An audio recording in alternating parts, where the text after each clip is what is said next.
Hey everybody, we're going to get to the Raw review in just a minute, including my thoughts on the McIntyre Seth Rollins contract signing, Apollo Crews getting the push of a lifetime, Zelina Vega, who continues to be the MVP of Monday Night Raw, and WWE's continuation of 25 years of Triple H. So we're going to get it all started right after this. Hey guys, not because you need to, but because you would want to, improve your weight room and bedroom performance with the all-new Vaso Flux for Men. It's a natural dietary supplement. This unique blend of barks, roots, herbs, and vitamins is nature's way of keeping you in the game, and for under $10, you can order yours today. Just visit Youth Fountain Laboratory at youthfountainlab.com, that's youthfountainlab, all one word, .com, or call 1-800-853-7856, that's 1-800-853-7856. Welcome to the WWE Podcast, the most passionate and authentic wrestling analysis on the web. We've got you covered with every Raw, SmackDown, and NXT show, giving you a no bullshit opinion. We know you love wrestling. We do too. So let's get this show underway. And that's the bottom line. What? 'Cause Stone Cold said so.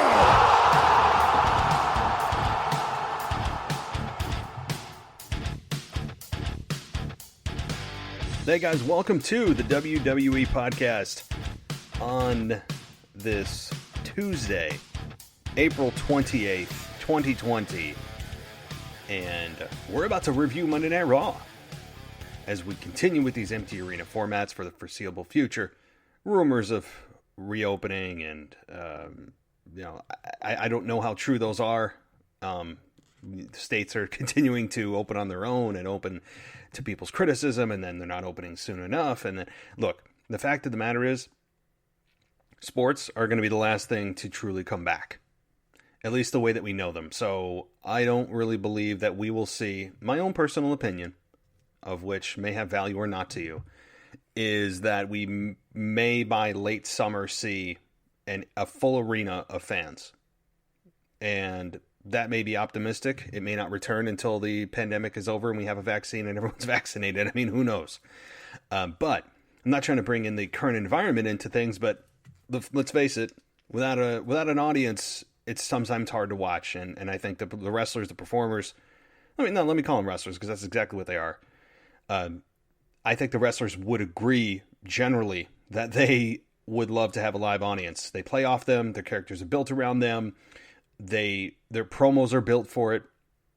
Matches are built for it. The whole presentation of professional wrestling is built for a live audience. And when you take the soul out of a presentation like pro wrestling, it leaves it just with, sometimes it's hard to watch. It leaves it very bare bones, I guess, for no pun intended, but it leaves it sometimes uncomfortable. I think that WWE in general has done much better. And I think that the fans at home are getting somewhat used to, now that we're on 6-7 weeks of this, of no audience, and you know it's not shocking anymore. It's just life. I don't think that things can be set any lower in terms of the bar. So this is something we'll get through. And by God, when we have a live audience, how much are we going to appreciate that again, right? And you can always go on the network or wherever and watch a match that actually has a crowd and then be fully invested into the match, because it just makes you remember how much an audience gives and can take away from a match. So enough of that, though. I mean, we're going to get to the Monday Night Raw review, and just as a overall type of feeling I felt about Raw, I thought it was a good Raw. I really did. I enjoyed Raw for the most part. There were certain things that just don't jive with me, i.e. Having incessantly somebody who's in the ring at the beginning of Raw have to welcome you to Monday Night Raw.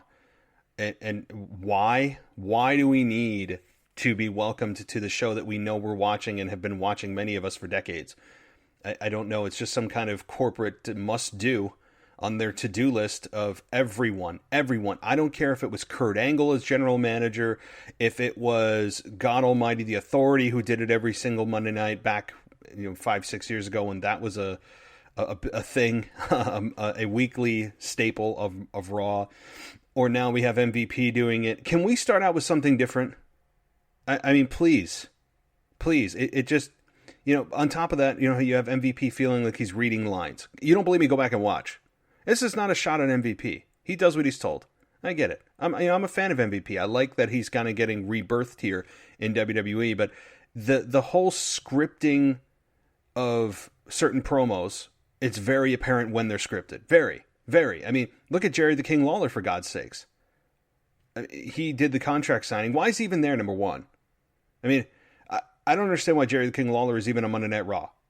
I loved his work.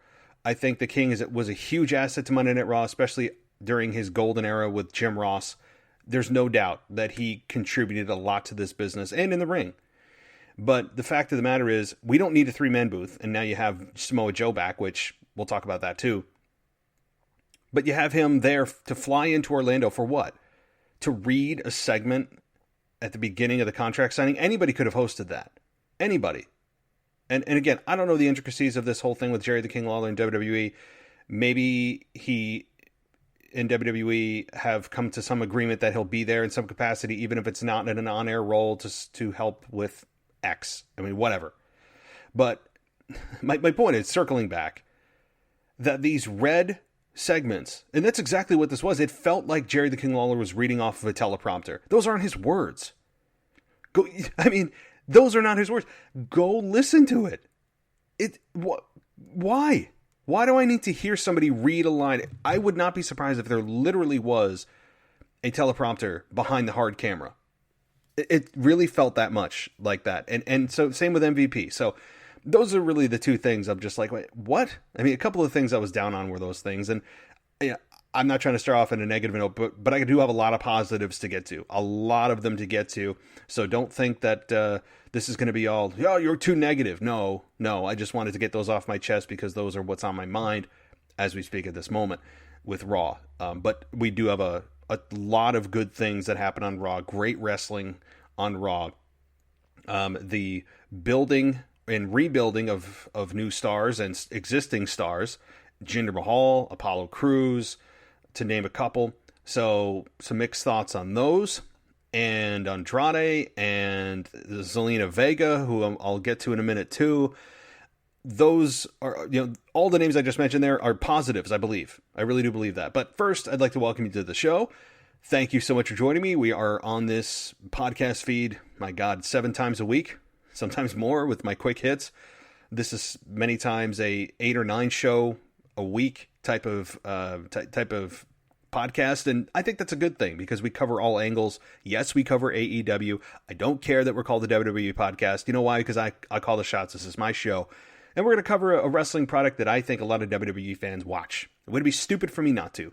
So for those that feel like I need to be loyal because just to only WWE, because that's the name of my show, I think it'd be doing a disservice to everybody that watches AEW, and it would be silly for me to not try to capture an AEW audience, right? It just makes business sense. So you'll get an AEW coverage, you get a solo SmackDown coverage, you get a Monday Night Raw review, which you're listening to, you have a wrestling nostalgia, which is tomorrow night. I haven't decided on the topic yet, but I'm working on it. And then Thursday and Friday, AEW and NXT. So, and then obviously the flagship show, which is on Saturday, which is the weekend review that covers everything that happened in this week in WWE. So there's a lot. There's almost everything and anything that anyone could want.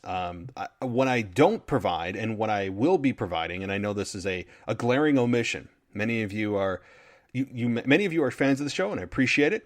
What we're looking into doing are more interviews, because we don't do a whole lot of those. And I don't mean co-hosts.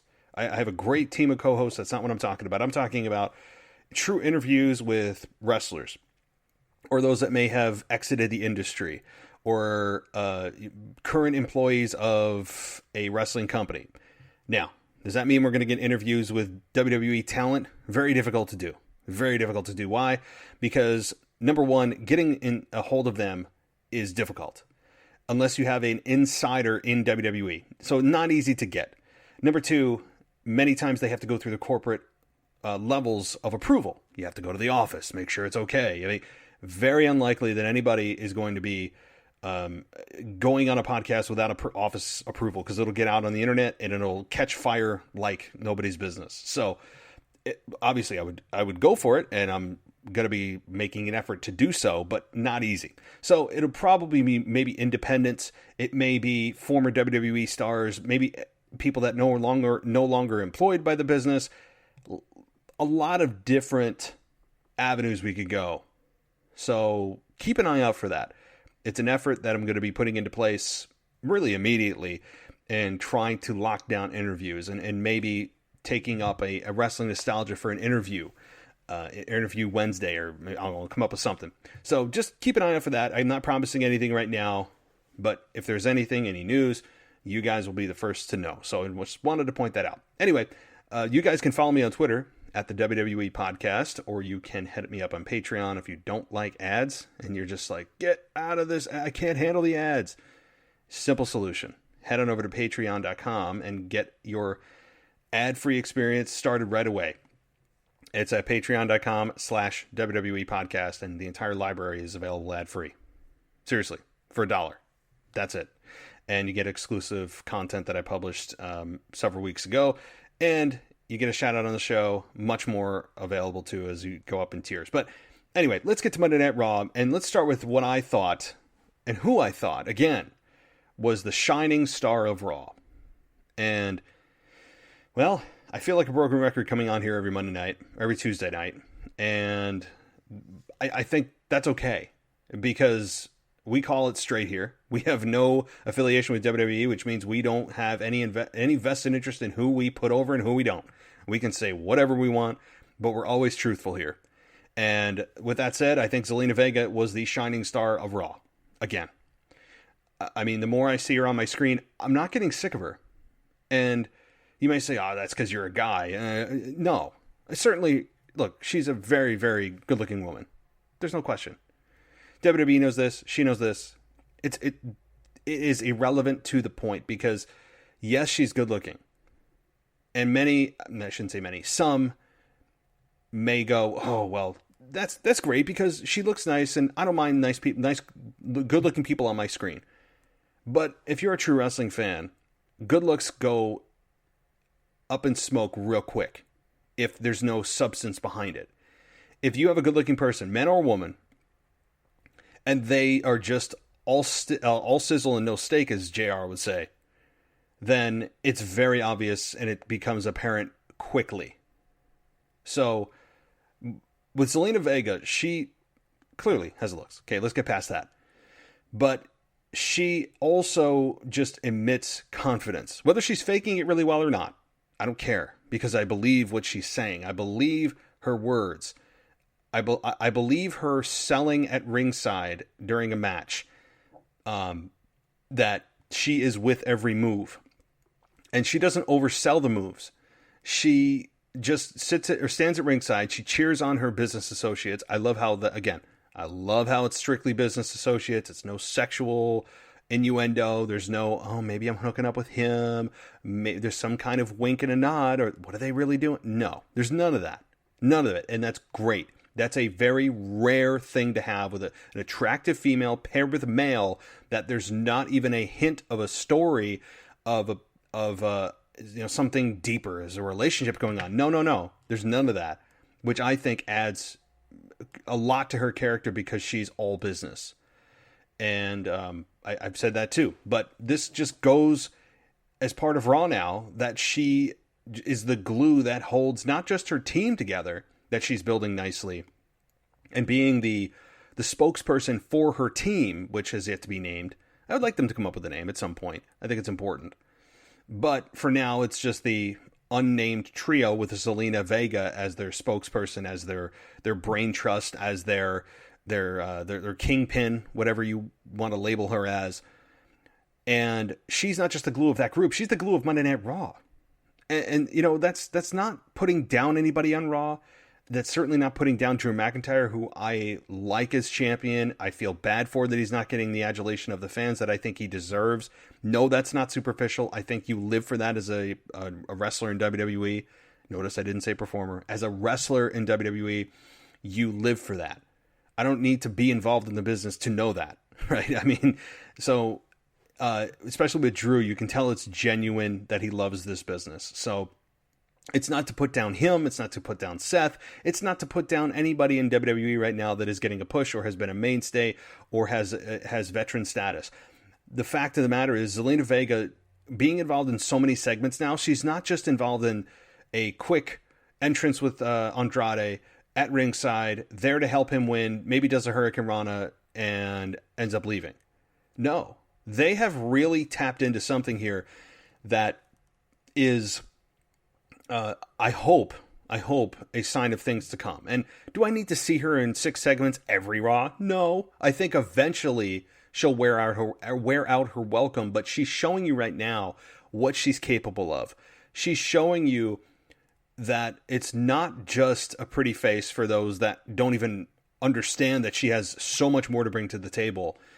It's about her talent. It's about her presence, that X factor that we all know and talk about that you can't put a finger on, that she has. And it's something that is often not able to be even taught. It's just either you have it or you don't. And Zelina's got it, and she is the glue of Raw. She's the glue of her team. And I've said this on my show with Mary this past weekend. I said I could see Zelina Vega going very far in this business with even just being a manager and being that spokesperson and maybe taking a bump or two. But I think her real destiny, I think her real top of the mountain would be as a women's champion on either brand and a long running championship run as a heel. I think that's where the real money is for Zelina. And that's just me. I mean, this is one fan sitting here, being a keyboard warrior behind a microphone. I guess I'm a microphone warrior. I don't know. But I do have a keyboard in front of me, so I guess I'm living up to the stereotype. I just really believe that she has her best days in front of her, not just as a manager, which she can go pretty high, but she'll hit a ceiling. And I don't mean the glass ceiling, folks. Okay, for those of you, oh, she's a woman. No. She's doing better than 90% of the guys in the business right now, in my estimation.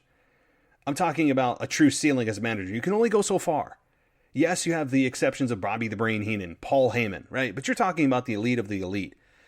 But typically there is a manager ceiling that gets put on somebody as far as star power goes. Because you have to be in the ring to get the real full potential and feel the real potential and see what you can truly be. How far can you go? So eventually maybe she'll make that migration over. We all know she can wrestle, right? We've seen it. We know she can.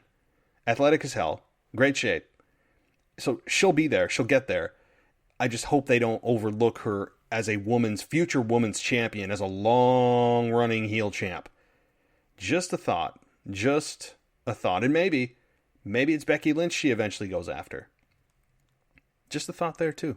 So anyway, that again, those are my thoughts on Zelina just as a whole. And as we opened Raw, we got MVP.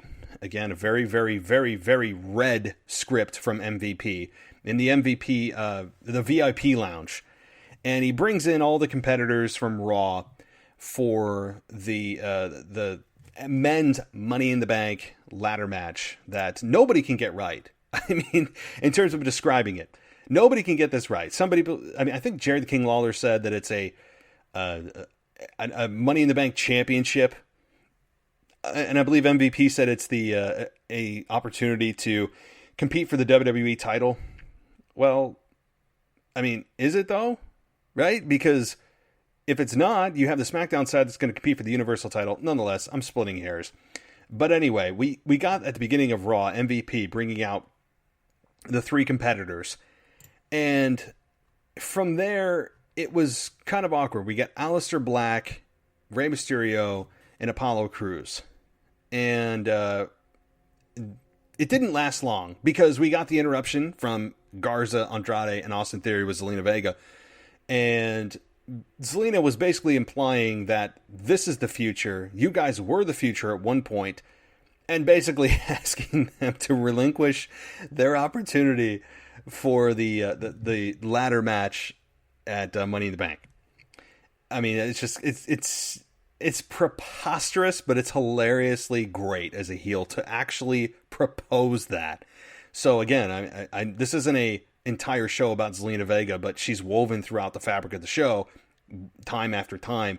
So we're going to have to talk about her time and again. It's just the way it is. So we got basically a 3-on-3 that ended in a extremely predictable 3-on-3 tag team match, a 6-man tag. Fine, whatever. Like, it's just WWE logic. So during the match, boy, oh boy, did we or did we not get a incessant push from the announcers, particularly Byron Saxton, who I mean, look, it's probably because, and this is not putting race on it, but the fact is that Byron Saxton, a black man, is putting over Apollo Crews, a black man. Do I think it's coincidence? No, but I'm not. The thing is, I don't have a problem with it. I don't care. I think it's good. I like Apollo Crews. I just think that the heavy-handedness of putting over Apollo Crews that no one else ever gave a thought to for the last 5 years, all of a sudden is the guy that is the favorite to win. I mean, I don't know. But nonetheless, we got Byron Saxton losing his mind over just how good Apollo is, and just, he's showing what he can do, and I wouldn't, he's my favorite to win. Come on. I mean, it's a little much to go from basically nothing to possibly winning the Money in the Bank ladder match, potentially winning the title. I mean, yeesh. Anyway, this was a very good match. It ended with Apollo, Aleister Black, and Rey Mysterio winning after Crews got the victory and pinned Andrade. So this was, I mean, shocking in and of itself, given where Andrade was. Losing here to Apollo Crews, no less, given where Apollo Crews has been again for the last half decade, it was striking, and I'm still not quite used to it. And maybe it's going to take time, but Andrade lost and took the pinfall. I mean, if you looked at this match on paper, you would say Apollo Crews is taking the fall, right? You would say Apollo Crews is there to take the fall, protect Black, protect Mysterio. And that's what he's here for. But no, Apollo Crews has just been, really, the last few weeks, been the focus of WWE. I mean, I don't know where this came from. And I don't have a problem with it. I'm fine with rewarding good soldiers, the guys that have been there for a long time, that haven't really gotten a true shake at going to the top and seeing what they can do. I have no problem with this. It's just not a race thing. For God almighty, everyone's so sensitive today. I'm fine with it. It just kind of came out of nowhere. It was like a Randy Orton RKO. It just was there. And Apollo Crews just starts winning and winning. It's like Popeye found his spinach. And fine. I mean, I'm along for the ride. I'm not against it. It's just striking, given where Apollo was. I guess you could say the same thing for Jinder Mahal, who also made an appearance on Raw and came out of nowhere and ended up challenging Randy Orton for the WWE Championship, and by God, he was champion. That, I remember, was very, very, even more so striking a few years ago. So, moving on here, we got Samoa Joe back, by the way, and I wanted to bring that up as well. Samoa Joe, we all know, was out for a injury, and subsequently to that, he was out because of a wellness violation. We don't know the details of it. Okay. And when we don't know the details, people outside of the business, or sometimes even inside, especially fans, go, steroids. No. I can almost say for certain that the majority of those that are found with a wellness violation are not steroids, right? This isn't the 1980s. And yes, people are still using performance-enhancing drugs. But when we all think of steroids, we're thinking of guys sitting in the back with a needle, sticking it in each other's ass, right? And you're the roid heads and the roid rage, all that kind of silly nonsense. While there, maybe some type of performance-enhancing drug, steroids, still circulating around wrestling. It circulates around baseball, for God's sakes. It still exists. The majority of what we've discovered from these wellness violations are pain medications. Getting addicted to pain pills is probably a bigger factor and a bigger issue in wrestling than I think steroids are.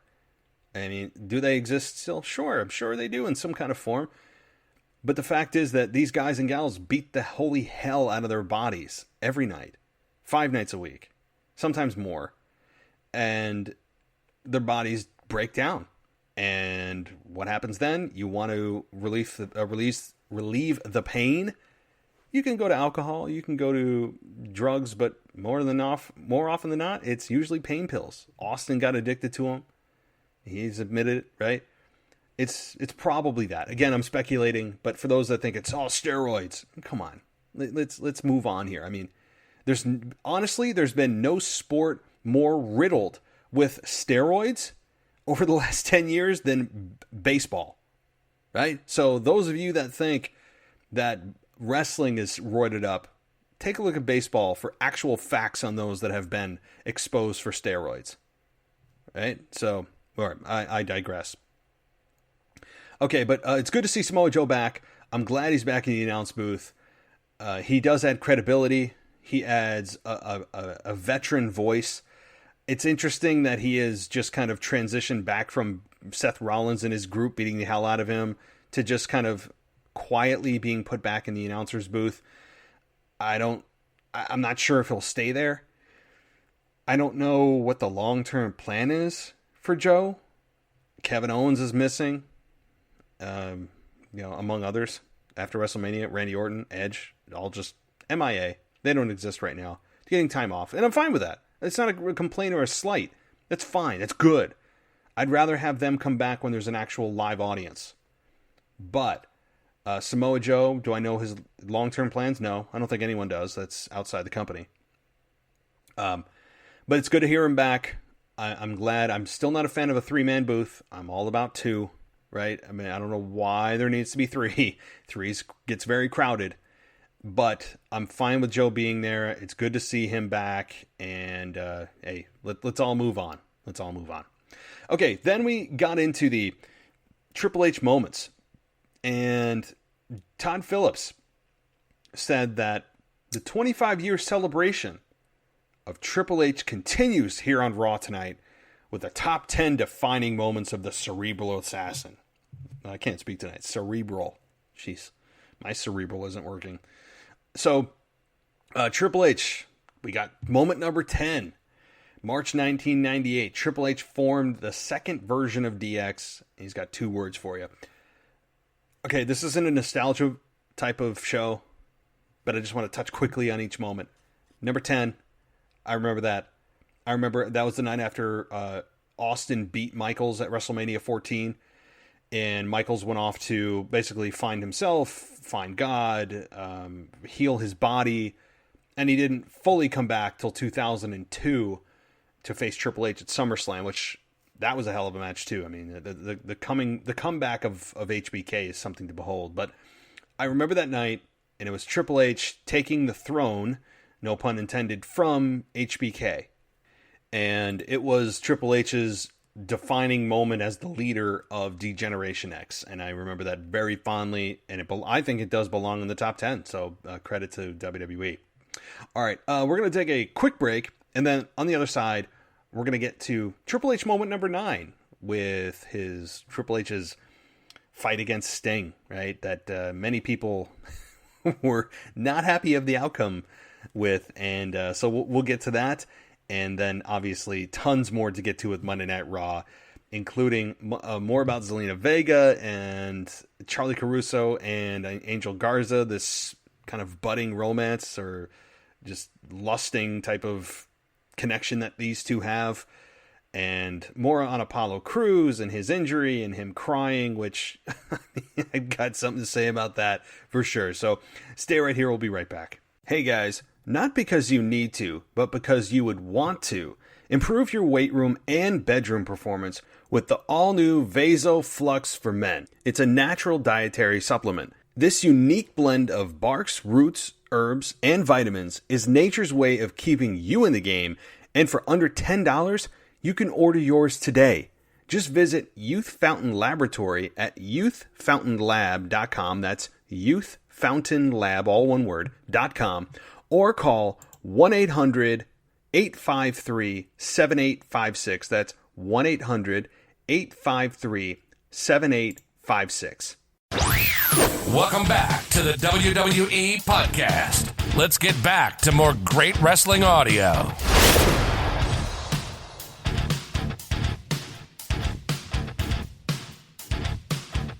All right, guys, let's get to that number 9 moment that WWE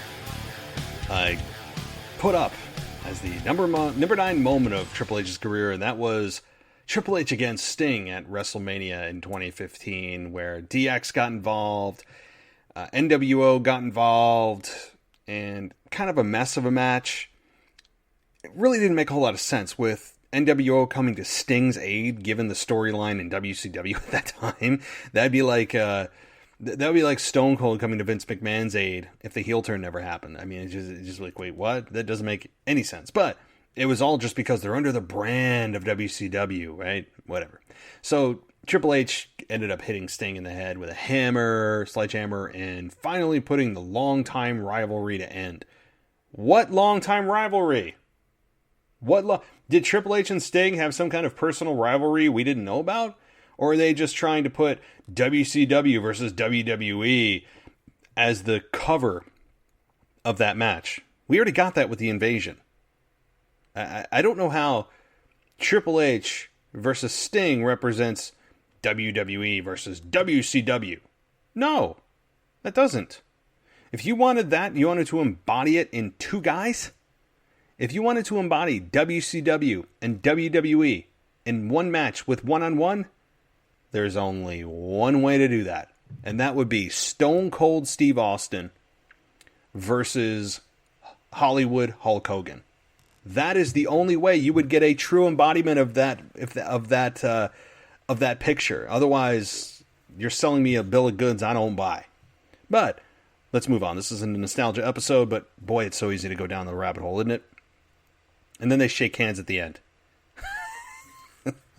I mean, maybe, you know what? I'm getting the itch to just do this tomorrow night for a wrestling nostalgist. Triple H versus Sting. And just go through the litany of things that just make no sense. On top of it, Triple H wins the damn thing. In Sting's only match in WWE up to that point. What? And then they shake hands after Triple H used a sledgehammer in the head to beat him. They shake hands. Why? Good grief. Okay, I'm going down the rabbit hole fast, folks.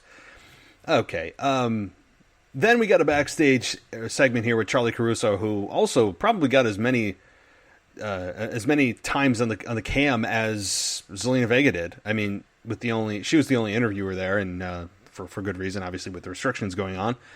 But she walked up to Andrade and asks what went wrong in that match, and Andrade put the blame on Garza and Theory, saying they let him down. And Andrade continues on, and Apollo Crews, he states Apollo Crews can't beat him in a singles match for the championship. After Apollo Crews steps into frame after that, and he said he couldn't help but overhear the complaining that he's a sore or a poor loser, whatever it was. He says that he beat Andrade once. He'd be happy to show everyone he could do the same thing twice in one night. They're just not ready for me. And Andrade comes back up.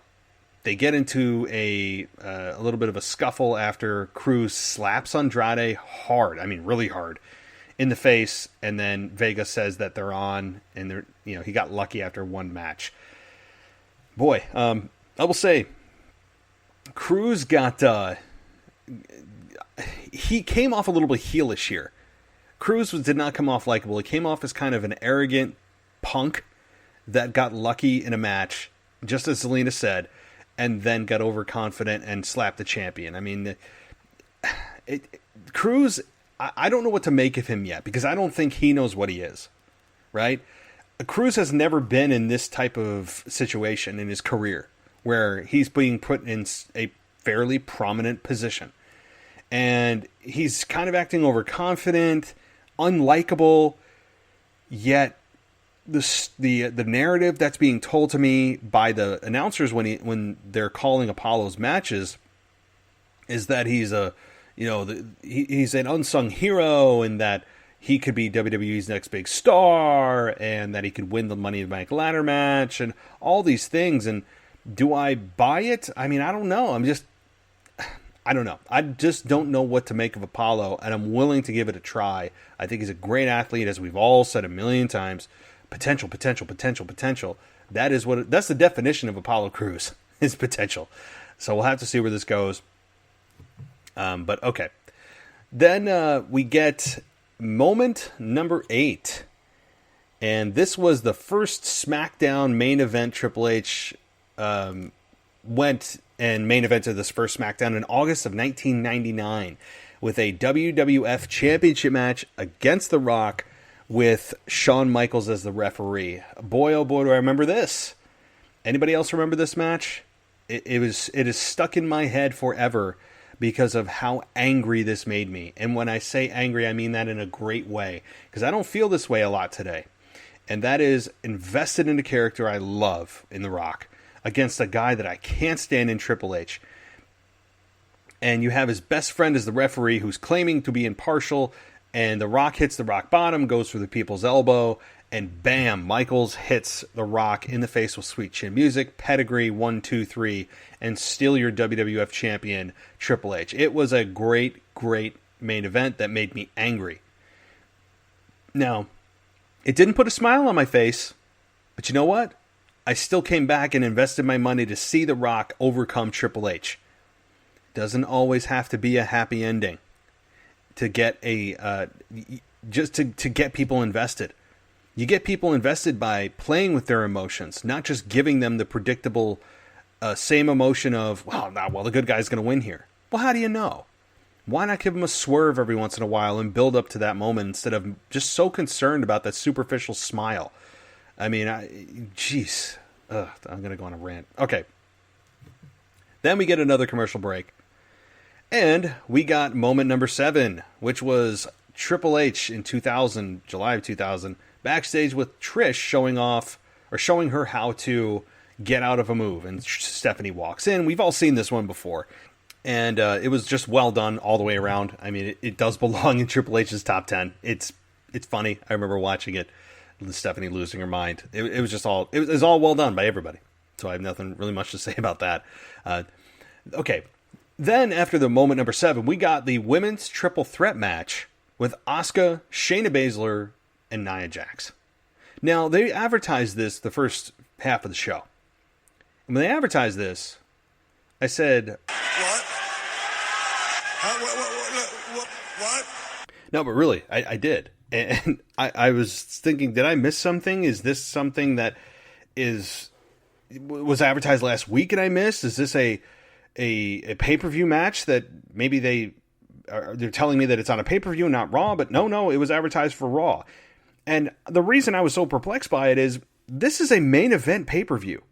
I mean, this could main event a pay-per-view if given the right story. I mean, you look at this and it's like, why are they putting these three together? I don't want to see them together until the Money in the Bank.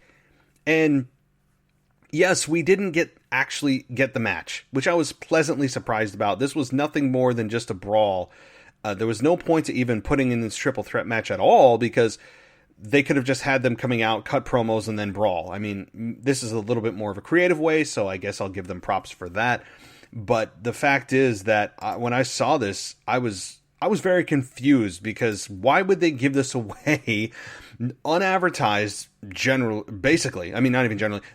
It was unadvertised up until the day of, during the actual show, as far as I know. It was very striking to me that they were going to give that triple threat match up with none of these women having any prior Raw programs together. They just threw these big women stars together unannounced, and they were going to have a match. But it was just a brawl that ended up making Nia Jax stand tall. And she is supposed to be, I guess, the favorite. That's what I would assume based on the way that this whole brawl went. Asuka's promo was probably the most I understood of her promos in the last 2 months, which was nice to hear. Shayna Baszler kind of stalled this week, which I was a bit disappointed about. Having her not break somebody's arm, which was a little bit disappointing. I do like the fact that she does come out and just break people's arms now, and that got stunted this week with just nothing happening. other than them brawling and Nia Jax standing tall. So take that for what it's worth. Apparently you need momentum to win the belt. See, they got me screwing up. To win the briefcase next Sunday. Apparently you have to build momentum. Without momentum, guys, I mean, you're not going to be able to win. Momentum. Take that word out of their vocabulary, for God's sakes, please. Momentum means nothing in wrestling. Zero. You know why it means zero?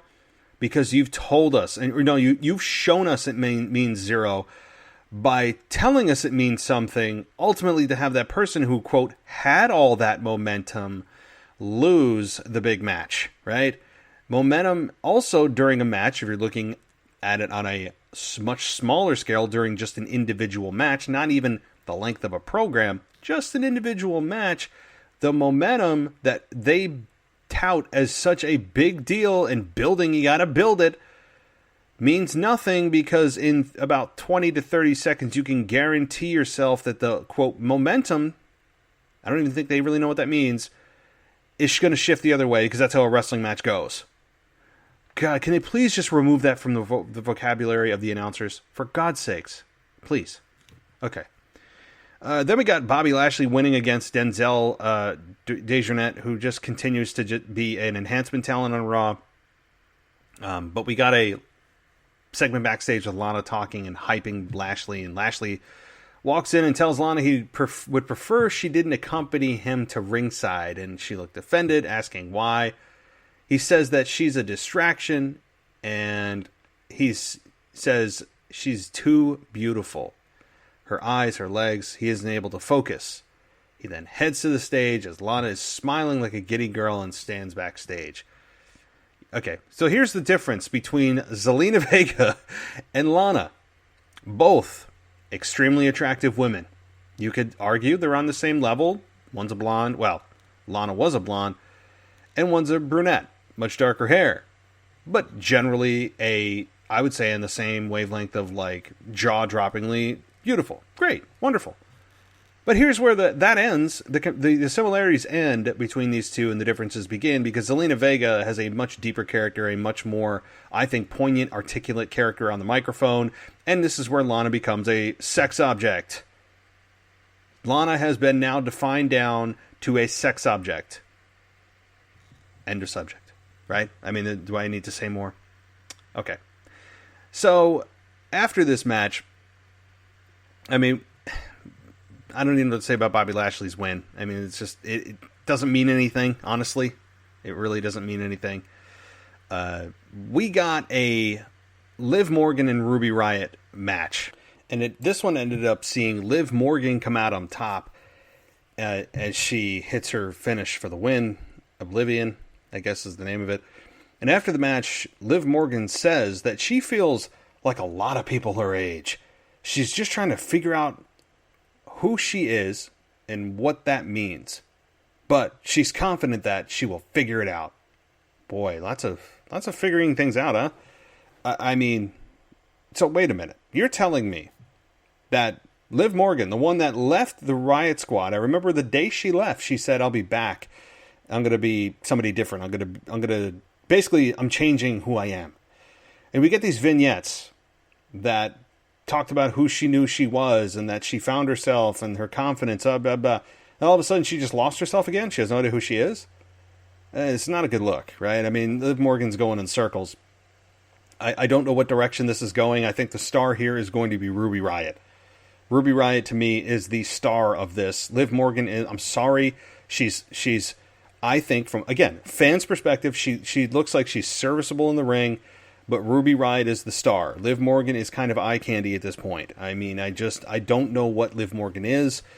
I'm not saying she should be let go by WWE. My God, I'm just saying that, to me, the star here is Ruby Riott. I believe that, even though Liv won here. So, okay. Then we got a Nia Jax promo, which just talked about basically saying no one can do anything about my actions. I mean, it was effective. I think it was effective by Nia Jax. Viking Raiders had probably their longest promo to date, talking about the Street Profits and challenging them next week to a Raw Tag Team title match, of which the Street Profits did accept. So that was nice to see the Street Profits, or I'm sorry, the Viking Raiders, and really the Street Profits getting promo time to build up their match for next week. That was nice to see. All right, then we got another, good grief, another Triple H moment. And this time, it was Triple H winning the 1997 King of the Ring, which certainly was significant. I just had started watching at that point, like barely just started watching. You all know that I started in really late summer of 97 before the Hell in a Cell with Michaels and HBK, or Michaels and Undertaker. But certainly a big moment, and I don't really much more to say about it. It was a defining moment, and that's pretty much it. I didn't really understand it at the time how big of a moment that was. This is back when, don't forget, this is back when King of the Ring actually meant something, and they actually use that as a momentum builder. God almighty, I said momentum. But okay, moving on. The next segment we got here was Jinder Mahal. That's right, he's back, and he faced Akira Tozawa in essentially a squash. So Jinder's back, folks. I don't know what to say. I'm scared too. I'll leave it at that. I mean, all right, moving on. Then we get a Triple H, again, a top moment. And this time, if I'm correct here, we got Triple H, was it? Oh, Forming Evolution. I think that's what it was. Yeah, Forming Evolution. I remember that night too, back in February 2003. Flair, Batista, Orton, and himself, right? And it was a hell of a group. Anybody that doesn't remember Evolution, please educate yourself. I mean, it was one of the best factions in WWE history, especially given the star power that came out of that. And the two guys that were meant to be built from that, which is Orton and Batista, certainly got their shot at being a star and took it and ran with it and became some of the biggest stars in WWE history. So, all right, moving on. Again, it's really hard for me not to make this a nostalgia episode. Very, very difficult. Okay, then we ended up getting the Andrade and the Andrade Apollo Crews United States Championship match, and this was a very good match. These two, I really like their chemistry together. It worked very well. They worked very well off of each other. They were physical. They protected their calls. I didn't hear anything they said in the ring. And the believability, they took me in and made me believe in the moment. And they made me forget about the crowd not being there. That's, again, such a big thing right now.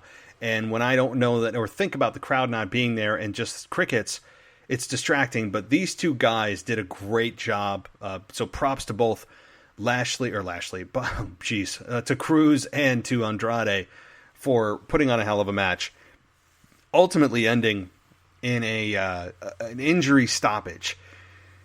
And I was a bit disappointed by this because I wanted a finish, but I was also scared of the finish because, to me, I did not want to see Andrade lose twice in one night and also lose his United States Championship to Apollo Crews, a guy that really, I'm sorry. I'm not sorry because this is my damn show. The guy meant next to nothing for Monday Night Raw. I mean, let's be honest. He was not involved in anything significant. His on-air character was non-existent at best.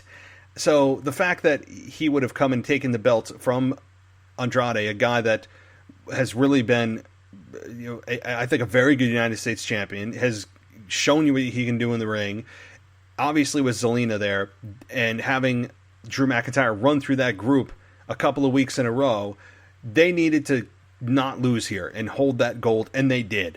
And so having Andrade retain, although not of his own accord, I think is a positive. Now, Apollo Crews got injured and the referee stopped it, right? And you want that as a babyface to make sure that if you stop a match, it's not because the babyface told you to, it's because the referee made his own decision to stop it. Now, I mean, God almighty, we all know that the referee stoppages have been a very sore talking point for fans after the Hell in a Cell stoppage in October, which I still don't understand. But you have the ref stop the match here because Apollo can't continue. He can't even stand. And then Apollo backstage is in the trainer's room. Charlie Caruso catches up with him and then starts basically weeping. I mean, you went from this overconfident, arrogant guy that slapped the champion in the face to, I lost my child. What? I know we're supposed to sympathize. I get what they were going for, to humanize him, feel sympathy. Stop it. I don't need to see a grown man cry. Okay, I don't need it. So you got injured. We've seen injuries many times. And you could say, oh, well, this is the biggest opportunity in his career. He'd be emotional. Great, he would be. But I don't need to see it. Seeing it, I think, diminishes his character because he looks like a crybaby. Remember when Kurt Angle was on the crybaby run? Actually, it was pretty damn entertaining. When he would cry after he'd win a match, which, again, that was funny as hell, and also obnoxious. It doesn't work for a babyface to see him cry in a moment that is not worthy of crying for. If he won a major championship and were tears of joy, fine. But I don't need to see him crying. I mean, come on. Please. Please, all the good they did just was undone in those few moments. So, on top of that, Apollo Crews is out of the Money in the Bank ladder match next Sunday. Now, that would mean, and WWE put a statement out on this, that would mean that in storyline, because this isn't not a real injury, that they have something bigger planned for Apollo Crews. Probably a rematch for the United States Championship. That's likely what it's going to be at Money in the Bank with him and Andrade. That's probably where they're going. So they're only taking him out to put him in a more prominent position rather than having him compete in the ladder match and end up not winning it. So to me, that's where they're headed, of which they might end up stripping the belt off of Andrade and giving it to Apollo, who they suddenly are just in love with. I don't understand there's just out of nowhere fascination. I don't know if it's because they just want to try and build a new star, reward a guy that's been there, combination of both. They see something, blah, blah, blah. I don't know.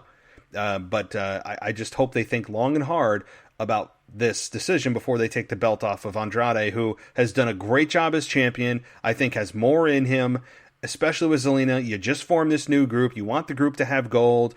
You need the group to have words that carry weight and are followed through on, not just Zelina Vega cutting great promos. Y'all know I love her. I just talked about her at the beginning of the show for 20 minutes praising her. I don't need all of that undone and lessen the weight of the words of Zelina by having Apollo Crews win and having this trio lose and lose and lose and lose. This trio needs to go on a winning streak in a big way. Capture the tag team belts. Maybe Andrade goes for a major championship, one above him, tries to challenge Drew, although right now Drew is untouchable. I'll be honest with you. After the struggle Drew went through, the fan support he has, the win at WrestleMania against Brock freaking Lesnar, clean, that belt isn't going anywhere. So I would actually take Andrade and keep him way away from Drew McIntyre right now. He already went and mowed down the three of them a couple of weeks in a row, so I would keep him away from that. Right now, I would just continue to stack up wins. And I think that Andrade and that group needs the belt more than Apollo Crews, who comes out of nowhere and is now challenging for it, assumingly, at the pay-per-view next Sunday night. So, to me, the greater good is having the belt help elevate. I know it's supposed to be the other way around where the guys make the belt, but in this case, if you need the belt to add a little bit of oomph to that group, then so be it. To me, that's the greater good than having Apollo come out of nowhere and win. I don't need a Jinder Mahal situation. But again, he's back too. So, okay. So we go from the crybaby to the Cedric Alexander and Ricochet win again. They're continuing to just gel like peanut butter and jelly, and I'm fine with it. I think they are doing a very good job quietly putting together a strong tag team, and Lord knows WWE needs tag teams right now. Okay, moving on here to, let's see here. We're closing out Raw almost. So the top two moments for Triple H when he invaded WCW with the tank. We've seen enough of that. I mean, my God, over the last week, we've seen enough of that footage.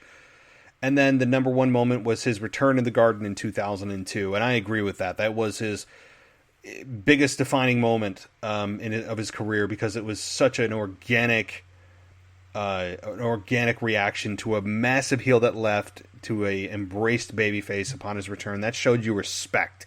That tells you the fans have a lot of respect for you when you leave as a hot ass heel and you come back as a babyface, the biggest babyface in the company. To that reaction, it just speaks volumes. Okay, so Jerry Lawler comes out again to a very, very scripted red promo, and then Drew comes out for the contract signing. Seth comes out, and Seth says he doesn't want to do this. He has to do this.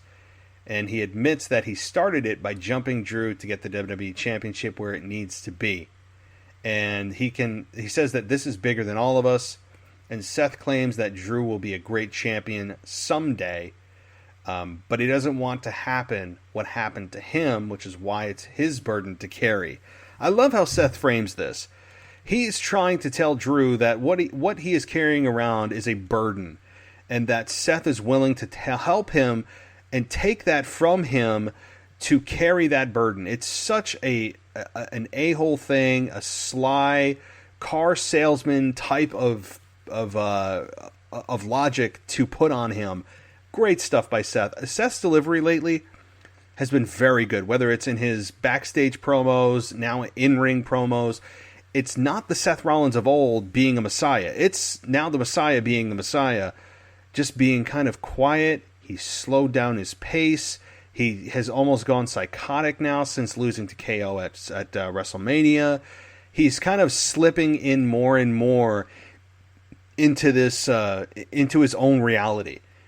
And that's the descent of his mind is really the story being told here. The delusion that Seth Rollins has is becoming quite entertaining. And Drew obviously they end up in a brawl. Drew starts to tell Seth that, yeah, you're right, you've made things clear. And then they end up brawling. And really the big sticking point is here that we had Murphy return to help out Seth Rollins, and then he ends up eating a bro kick to Seth Rollins escaping. So it's nice to see Seth has a disciple back. I'm sure ALP will make their presence felt, maybe at the pay-per-view, maybe sooner, maybe next week. But Seth needs his group. I mean, he is a leader, and he needs to show that he's a leader. And I think he'll do that if AOP come back, but I just think he needs a group to lead, and having him out there with no backup. Heels need backup. They need people to take their falls for them, do the dirty work, and that's why I loved Seth's group, and hopefully this is the start of it returning. I don't know why it got disbanded. Nobody knows. Murphy just went away, lost his first name, came back, and then the AOP, I believe there was an injury or two. Hopefully they're healed in time for Money in the Bank, but we will see. So, again, guys, overall, I thought this was a good Raw. I'd give it a B, a very strong B. Zelina, the glue. We had Drew and Seth, short and sweet. We had a couple of red promos. We had great wrestling, especially the United States Championship match and the six-man tag. Easily the best matches of the night. And I think that there will be much more to come from these three. And I hope they get on a winning streak. They need it. And we'll have to see. But anyway, guys, that's my Raw review. I hope you enjoyed it. This was a fun time. I always love talking wrestling, well, really to myself because no one else is here. But I hope you guys enjoyed the show. I know that this is not for everyone's taste, but hey, this is what it is. It's not a state-run radio show. This is not affiliated with WWE. So we say and do what the hell we want, and that's the beauty of it. So don't forget. Tomorrow we'll be back with Nostalgia. Thursday and Friday will be AEW and NXT. And then on Saturday, our flagship show with the weekend review, I believe Ashley will be joining me on Saturday, so that'll be a fun time as always. Don't forget to follow me on Twitter at the WWE Podcast. I'm going to be working on getting more interviews this year. That's my New Year's resolution for this show, is to get more damn interviews, and not just co-hosts, but true performers, true wrestlers that are in the industry or have been in the industry prior. So those are my resolutions to you guys. And one last thing before we go, I want to get this audio clip in, which you guys can send in to at realwwepodcast@gmail.com, where you can send in your voice, your question, your comment to me, and I'll answer it on the air. So right now we're going to go to Mimi from Connecticut, who has a question for me. So let's get to that. I'll answer it, and then we'll close out the show. Hey, Matt. I listened to what you said about the Firefly Funhouse a bunch of times, and in agreement, for the first time when I watched it, I wasn't a fan, but when I went back and watched it, like Mary Grader said, I found all the little things that I really wasn't paying attention to, because, like you said, I just thought it was an acid trip from the beginning and kind of tuned out. But the thing I hated was the Boneyard match. I thought that looked like a poor action movie produced by WWE Studios. And I'm curious, though, what your thoughts are if they did something with the Firefly Funhouse match or something like that with Braun Strowman, if they didn't call it a match, but something along the lines of like Bray Wyatt's Nightmare, or I don't know what they would do, but because like you said, it wasn't really a match, but it was cool to watch. So, I wonder if there's a compromise in between the two things of sports entertainment and wrestling. Thanks. Hope everyone's staying safe. Bye. All right. Thanks, Mimi. Wow. Yeah. So, I don't know why everyone's driving. I feel like every time I put a clip in, everybody's driving. So if you're driving, please stay safe if you're recording and sending it to me. But, so yeah, to call it a match is insulting to what a match is, right? And maybe I would have been more open to it had they not actually billed this as a match. If the sale of goods they were trying to sell me didn't have the words match in it, perhaps I would have been a little bit less negative on that segment. And yeah, I'm sure if I go back, you're absolutely right. I'm sure if they went back, I would pick out nuggets and go, oh, I see this. Oh, that's clever. And I'm sure I would. But I don't think that would help in my overall view of it, because we were supposed to believe that this was reality. That John Cena had no control of his body. This is the problem I have with it. It's not about the creativity of it. It's not about the Easter eggs they put in it.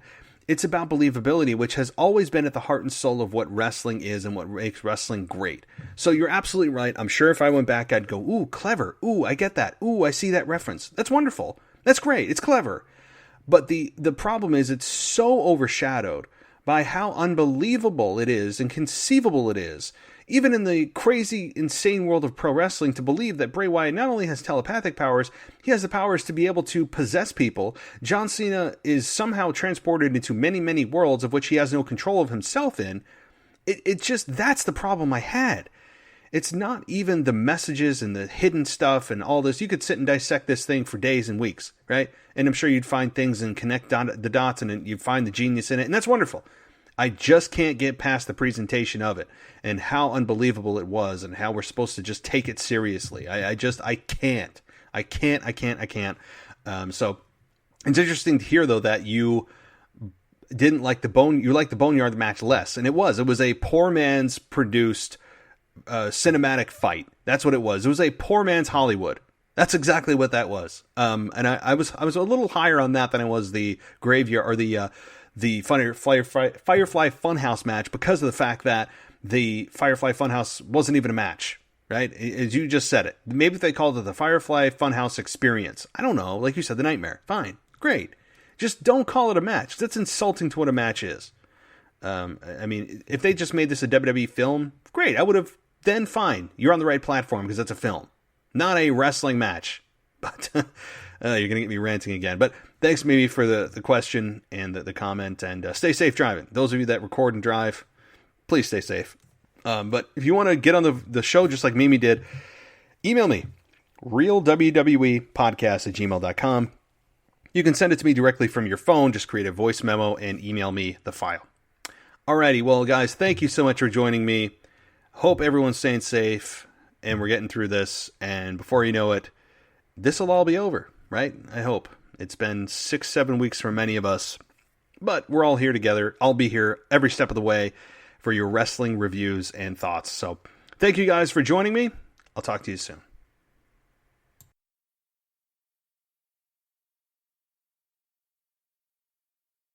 Hey guys, not because you need to, but because you would want to, improve your weight room and bedroom performance with the all-new Vaso Flux for Men. It's a natural dietary supplement. This unique blend of barks, roots, herbs, and vitamins is nature's way of keeping you in the game, and for under $10, you can order yours today. Just visit Youth Fountain Laboratory at youthfountainlab.com. That's youthfountainlab, all one word, .com, or call 1-800-853-7856. That's 1-800-853-7856.